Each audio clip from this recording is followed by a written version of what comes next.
Bom, gente, agora chega, né? Vamos falar de coisa boa. Sempre quis falar isso, não é? Vamos falar de coisa boa, vamos falar de Guiana Brasileira, o território conhecido como um pedacinho do Brasil na Europa, o 28º estado do Brasil, onde se fala um português pré-histórico e primitivo.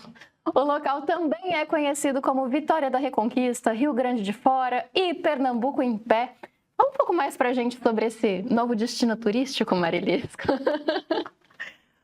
Olha, foi uma das coisas que eu mais dei risada nos últimos dias, até porque primeiro eu vi a reação dos portugueses, né, quando passaram a ser tratados como colônia. Como colônia. Eu achei muito engraçado que eles entraram na pilha, assim, era só uma piada. Sabe apelido que você não reclama e se pegar, se reclamar, pega? Não, daí eu fui entender que, na verdade, essa história nem é tão nova, já tem umas coisas mais antigas na internet e tal. Mas o que daí ficou mais engraçado foi quem levou na piada. Foram os portugueses que levaram na piada e começaram a fazer piada em cima. Que eu acho que é a melhor forma de você reagir a uma situação dessa. Mas daí teve um vídeo de uma menina, falo menina porque ela é bem mais nova do que eu, acho que ela mesma fala, eu já tenho 21 anos. Eu falei, nossa!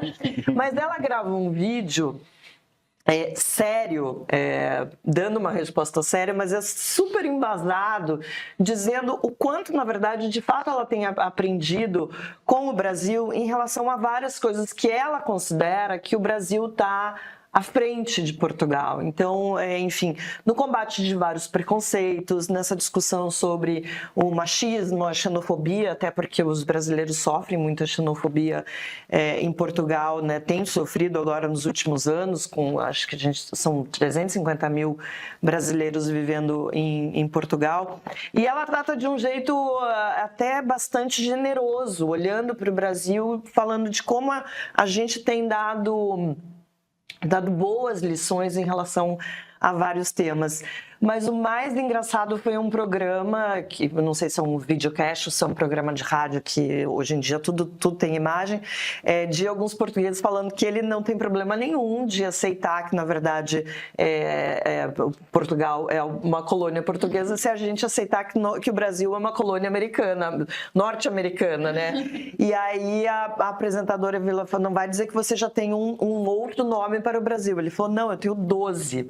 E ele começa a fazer, enfim, várias, são nomes muito engraçados, fazendo referência a coisas brasileiras. Tem um que até vai Tafarel, vai que é tua Tafarel, tipo, chamar vai que é tua Tafarel, que foi uma coisa que aconteceu muito na Copa de Los Angeles, né? Foi 94. Copa nos Estados Unidos, mas já tinha antes na Olimpíada que o Brasil perdeu para a Rússia, afinal o Tafarel era o goleiro.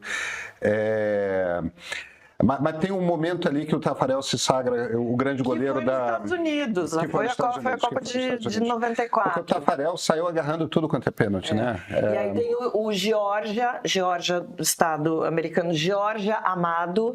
Então eles vão fazendo várias brincadeiras com o que poderia ser o nome do Brasil se a gente reconhecesse que a gente é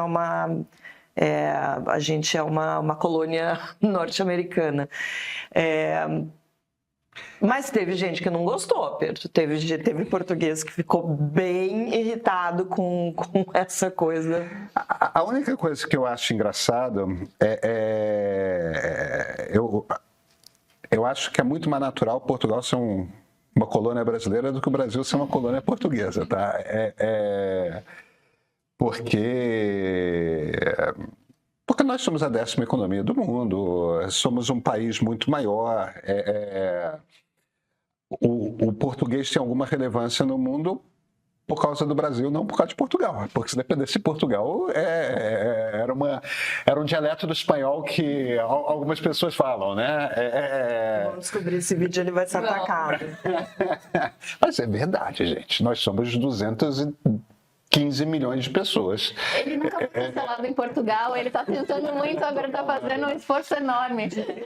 Isto tudo posto, é factualmente incorreto dizer que eles falam um português mais primitivo do que do que o nosso por uma única razão.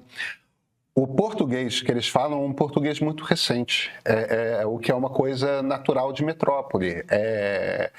Nas colônias, a língua se desenvolve mais devagar. Sim. Então, o português que eu falo, que é esse português carioca, é o português lusitano do início do século XIX. Ele é mais parecido com o português que Dom João VI falava do que o português que os portugueses falam. O português que se fala no interior, na Bahia e no norte de Minas, é mais parecido com o que se falava em Portugal no século XVII do que o que se fala em Portugal hoje. Nós, cariocas, nós chiamos o S final, a gente não usa o S sibilante, porque os portugueses já não chiavam mais. E a gente vai encolhendo as vogais, né? O E que vira I, as vogais que vão fechando no português carioca, os portugueses já começaram a saltar, né? A gente fala mesmo, em vez do mesmo que o brasileiro fala, a gente vai encolhendo esses sons, os portugueses já vão e somem com essas vogais, né? E vão pulando as vogais. A Soriana, por exemplo, ali em Florianópolis, que tinha ali suas colônias que falam um português que às vezes é incompreensível, de uma rapidez e também por engolir muitas letras. Você sabe que o meu espanhol era muito pior quando eu fiz o Caminho de Santiago 20 anos atrás. E uma coisa que eu me surpreendi muito quando eu cheguei na Galícia é que, assim como o norte de Portugal, eu acho o galego que se fala na Galícia e o português que se fala no norte de Portugal, aliás, eu não consigo distinguir a diferença entre galego e o português do norte de Portugal. Eu acho incompreensível. Eu tinha mais facilidade, sem falar espanhol na época, eu tinha mais facilidade de compreender os espanhóis do que o galego e o português do norte de Portugal. Do centro-sul de Portugal, não. Ali é absolutamente compreensível, é claramente a mesma língua. É um sotaque bastante diferente, mas é a mesma língua. Chego no norte de Portugal, aqui interior, velhinho falando rápido, perdão, por favor. Mas olha, essa influência hoje que a gente tem em Portugal é natural. É uma população muito maior, a gente produz muito mais conteúdo mesmo. A gente produz mais cultura que os portugueses. Produz mais cultura. Em quantidade, não necessariamente em qualidade, mas em quantidade. Em quantidade. Os portugueses consomem muito. Eu me lembro de algumas reportagens não muito antigas falando, por exemplo, que em algumas escolas em Portugal muitas gírias brasileiras já estavam sendo faladas pelas crianças e isso estava causando um certo incômodo aos pais, porque os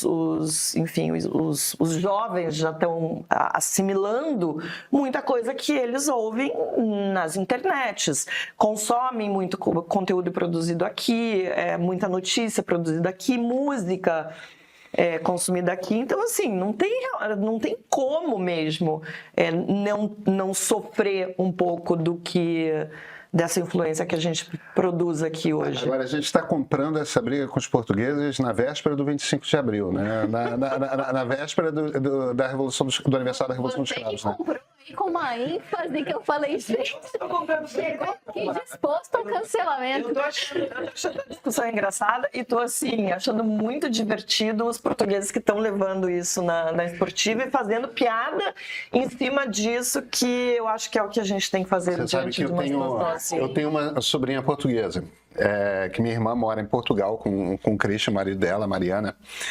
E a Mariana e o Christian são brasileiros, cariocas ambos. E a minha sobrinha tem essa curiosidade, a Júlia. Ela é bilíngue. Português e português. Ela chega na escolinha, ela é pequenininha, mas já aprendeu a falar, ainda não alfabetizada, mas já aprendeu a falar. Ela na escolinha, ela fala lusitano e em casa ela fala carioca. Um vídeo de uma menina, mesma situação, filha de brasileiros que mora em Portugal, e é exatamente isso. E assim, ela conversando com alguém, ela repetindo as mesmas frases com, enfim, com esses sotaques. Eu acho riquíssimo isso, claro acho que é. bom. É claro que Eu é. achei uma resposta bem-humorada para um problema muito sério, que é essa questão da xenofobia em Portugal. Eu fui até buscar uma informação que eu não sabia onde eu tinha ouvido, agora eu lembrei. Tem um episódio de um Rádio Novelo Apresenta, que eu não vou saber dizer qual é agora, gente, mas que fala a respeito de reparação histórica, faz uma comparação aqui no Brasil e em Portugal, e eles trazem essa informação de que o censo em Portugal não pergunta raça, etnia, cor da pele, eles não têm essa preocupação lá. E isso, o ponto do episódio era dizer que isso acaba, uma vez que você não conhece, que você não sabe, isso acaba aumentando o preconceito, né? E foi uma forma de lidar com isso, né? Tem muitos brasileiros relatando problemas lá com xenofobia, com preconceito. Foi uma resposta bem-humorada e veio uma resposta bem-humorada também de alguns portugueses que entraram na brincadeira. Então eu achei um jeito inteligente também de abordar. Eu só devo dizer que quem teve essa cara de chamar de Pernambuco e pé. Eu gosto mais de Rio Grande de Fora. Isso. Rio Grande de Fora é muito bom. Ah, não, eu gosto de Pernambuco em pé. O que é Pernambuco em pé?